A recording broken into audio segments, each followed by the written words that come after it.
రెండింతల ప్రాజెక్టుకు ఈ పోతిరెడ్డిపాడు ప్రాజెక్టుకు అక్రమంగా నిర్మిస్తున్నారు, తెలంగాణ హక్కులకు భంగం వాటిల్లుతుందని చెప్పి పదవులను గడ్డిపోచలాగా వదిలింది మేము. పదవుల కోసం పెదవులు మూసుకున్నది ఉత్తమ్ కుమార్ రెడ్డి, కోమటిరెడ్డి వెంకటరెడ్డి, బట్టి విక్రమార్క, ఈ తెలంగాణ కాంగ్రెస్ నాయకులు. అసెంబ్లీలో ఇది అసెంబ్లీ రికార్డ్, నేనేది ఉచ్చిగా మాట్లాడట్లేదు. This is the record of the assembly. ఏ రోజు ఇది? అక్టోబర్ 3, 2005. సెప్టెంబర్లో పోతిరెడ్డిపాడు జీవో వచ్చింది. అక్టోబర్ 3 ఇది మేము అసెంబ్లీలో ఇచ్చిన అడ్జర్న్మెంట్ మోషన్. అక్టోబర్ 3, 2005. నేను చూపిస్తున్నది శాసనసభ record, assembly record.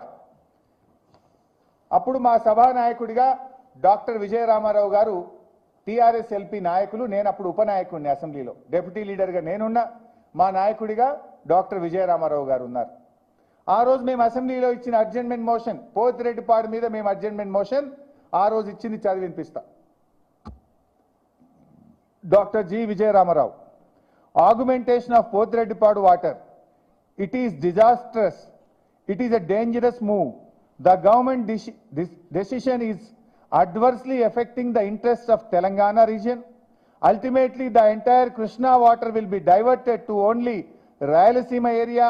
In future, there will not be any amount of water available to Telangana.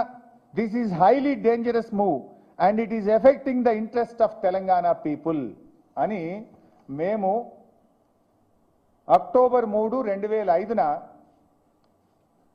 అసెంబ్లీలో అడ్జర్న్మెంట్ మోషన్ ఇచ్చి శాసనసభను స్తంభింపజేసినాం. 21 మంది ఎమ్మెల్యేలు ఆ రోజు అసెంబ్లీని స్తంభింపజేసినాం.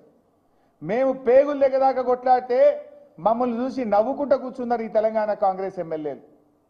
చిన్నారెడ్డి గారు, కోమటిరెడ్డి గారు, ఉత్తమ్ కుమార్ రెడ్డి గారు. ఆ రోజు మాతో గొంతు కలిపింది ఒకే ఒక్కడు, స్వర్గీయ పి జనార్దన్ రెడ్డి గారు. కాంగ్రెస్లో ఉండి కూడా నిజాయితీగా పోరాడింది ఒకే ఒక్కడు పీజేఆర్. నోరు మూసింది, మంత్రి పదవుల కోసం పెదవులు మూసింది ఇదే ఉత్తమ్, ఇదే బట్టి, ఇదే కోమటిరెడ్డి. వీళ్ళు ఇలా పోతిరెడ్డిపాడు బీఆర్ఎస్ వాళ్ళే చేసిర్రు అని మాట్లాడితే సిగ్గుండాలని ఏమన్నా కొద్దిగానండి? మాట్లాడేటప్పుడు ఏమన్నా ఆధారాలు పెట్టుకొని మాట్లాడతారా, ఉట్టిగానే మాట్లాడతారా? నేను అసెంబ్లీ రికార్డు చూపిస్తున్నా కదా. అక్టోబర్ 5, 2005 నాడు అడ్జర్న్మెంట్ మోషన్ ఇచ్చినాం. 40 రోజులు వరుసగా అసెంబ్లీ సమావేశాలను పోతిరెడ్డిపాడు ప్రాజెక్టు మీద స్తంభింపజేసినాం. పోరాడింది బీఆర్ఎస్ పార్టీ.